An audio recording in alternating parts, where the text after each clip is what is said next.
Excuse me, ladies and gentlemen, we now have our presenters in conference. Participation in this presentation is by express written invitation of the AHA only.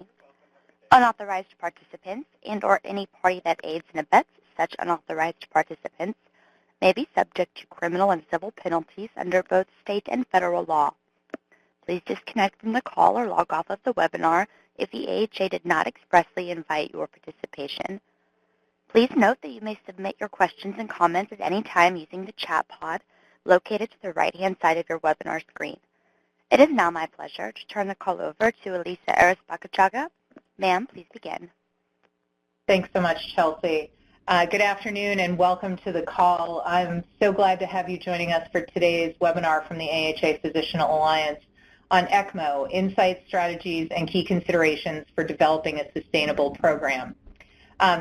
To tell you a lot more than I know about this issue, I'm really pleased to be joined by Elizabeth Moore, Associate Director of the Heart and Vascular Center at the University of Iowa Healthcare, and Bishoy Zakhary, Assistant Professor of Medicine at Oregon Health and Sciences University and Chair of Education for ELSO, the Extracorporeal Life Support Organization. I'm very excited to have them here to share, really the experts on this issue, share this webinar. So with that, I'll turn it over to Dr. Zakhary to get us started. Thank you, Lisa. So I'm going to be providing an overview of ECMO before turning it over to Liz. I have no disclosures related to this talk. So as an outline, we're going to discuss some of the basics of ECMO, some of the trends and historical perspective, and then indications and contraindications for ECMO provision. So ECMO is an acronym. It stands for Extracorporeal Membrane Oxygenation.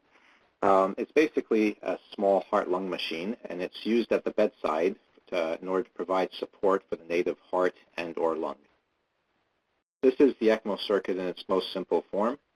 Basically a drainage cannula that drains venous blood, passes through a centrifugal pump, and then that passes through a gas exchange device, a membrane oxygenator, where the blood is oxygenated and decarboxylated, and then the blood is returned back either to the venous or the arterial side. There are two major configurations of ECMO.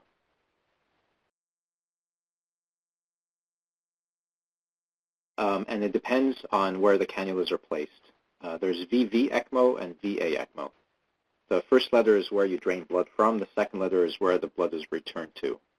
So VV ECMO is, or veno-venous ECMO.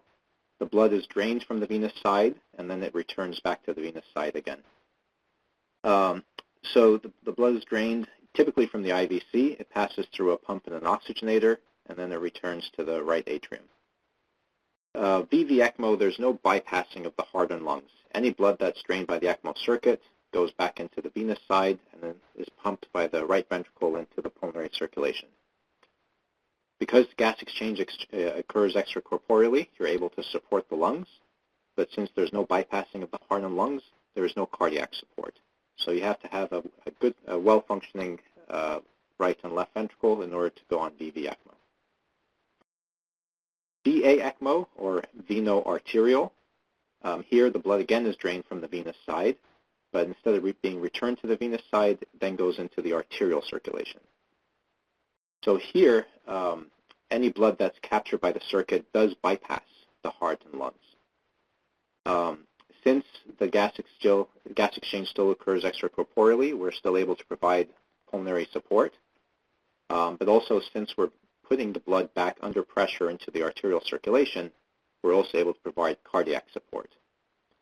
The most typical configuration is the one showed here, femoral-femoral, where we drain blood from the IVC, and then the blood is returned into the distal aorta and perfuses the aorta retrograde. So those are the two major configurations, veno-venous and veno-arterial. Just some historical perspective on how we got to this technology. Believe it or not, the very first successful ECMO case was back in 1971. This was a young trauma patient who developed ARDS secondary to his injuries.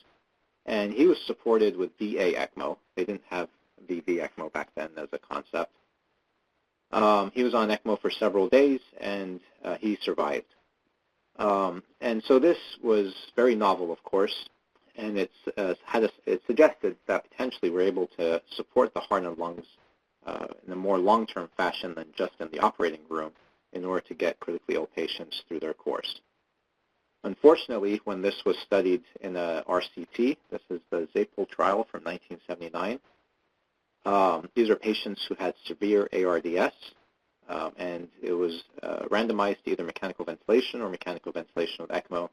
You can see here that, unfortunately, ECMO had no benefit, and to be honest, I mean, the great majority of patients did not survive. 30-day mortality was in the 94% range. Because of this, ECMO fell by the wayside, at least in adults, for several years or decades, and we didn't really hear much about it. Until 2009, when the flu epidemic occurred. So with the flu epidemic, there were patients who were young and were in severe respiratory failure. So this is the results from Australia and New Zealand. These were typical cases where you can see the lungs are completely consolidated, and basically these patients were unsupportable on mechanical ventilation. Very high settings, very poor oxygenation and ventilation. And so they used ECMO in this group of patients and reported their results. So these were young but very ill patients. So the lowest average PF ratio was in the 56 range, and typical pH was in the 7.2 range. So very severe respiratory failure. And they reported a 71% survival to discharge, which is much higher than, there's no control group here, of course, but much higher than anticipated for the degree of injury. At the same year, the CSER trial also came out. This was a multi-center study that compared patients with ARDS, that compared conventional mechanical ventilations versus referral to an ECMO center for care of ARDS. And they did show a survival benefit with a P of 0.03. There were many criticisms of the study, one being that not all the patients in the control arm received lung protective ventilation. But it certainly shows that ECMO's come a long way from back in 1979. First, that the technology was much improved, that wasn't killing patients. And second, that it was facilitating the ability to apply lung protective ventilation in these patients. So since 2000, this is a graph showing number of ECMO centers throughout the world. And you can see very low level through the early 2000s. And then in 2009, this uptick that's been continuous and exponential. We haven't had another flu pandemic, so we can't say it's because of that. But really, it's because of the results with the flu pandemic as well as the CSER trial. ECMO is now being applied to all forms of respiratory failure, and the number of ECMO centers is increasing exponentially.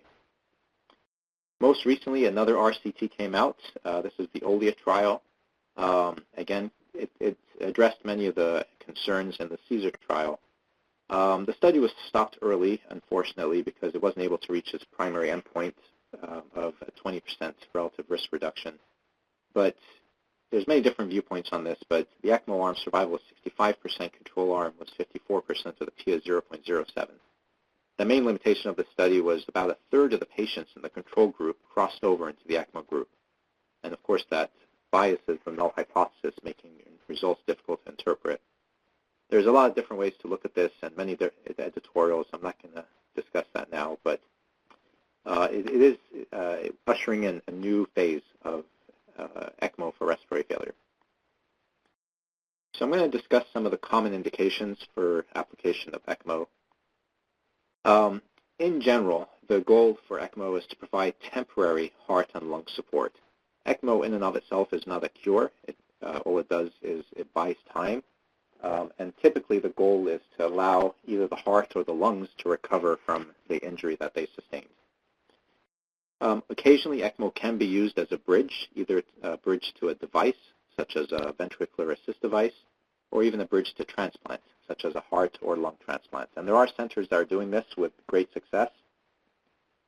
But in general, the majority of ECMO is being applied for acute respiratory failure or acute cardiogenic shock with the goal for recovery. So there's 4 broad categories of indications. The first 2, refractory hypoxemia or refractory hypercapnia, are indications for VV, veno-venous ECMO. And the last 2, refractory cardiogenic shock or refractory cardiac arrest, are indications for VA or veno-arterial ECMO. In terms of cutoffs, these vary by center. For hypoxemia, for example, a typical cutoff is a PF less than 80, but every center is going to be a little bit different. Similarly, for refractory cardiogenic shock, some centers define that as failing 2 inotropes. Some centers require failing at least 1 mechanical device, such as a balloon pump or an Impella. So it's going to depend on the center that you're practicing at. Contraindications, typically these are relative contraindications. Every patient is a bit of a discussion about risk and benefit. But in general, because ECMO is a very resource-intensive, invasive, and expensive modality, it's applied to patients who have an expected long-term benefit. So patients who have pre-existing end-stage organ dysfunction, such as end-stage lung disease, end-stage liver disease, would not make good candidates. Patients who are presenting with a progression of an irreversible disease process. So, for example, patients with idiopathic pulmonary fibrosis, if they come in with respiratory failure, unless you're going to bridge them to lung transplant, they should not be placed on ECMO. Otherwise, you end up with a patient on ECMO with a bridge to nowhere. And up till now, ECMO does require anticoagulation. And so if a patient has a contraindication to anticoagulation going in, that would be a contraindication to going on ECMO as well. And just a final word, as I mentioned, ECMO is never a cure. It's always a trial, and this is how we present it when we consent patients. It allows us to buy time. Sometimes we use that time to make decisions. Sometimes we use it to try and recover the organ. But it is important to define criteria for withdrawal of ECMO when it seems that we're not achieving our goals.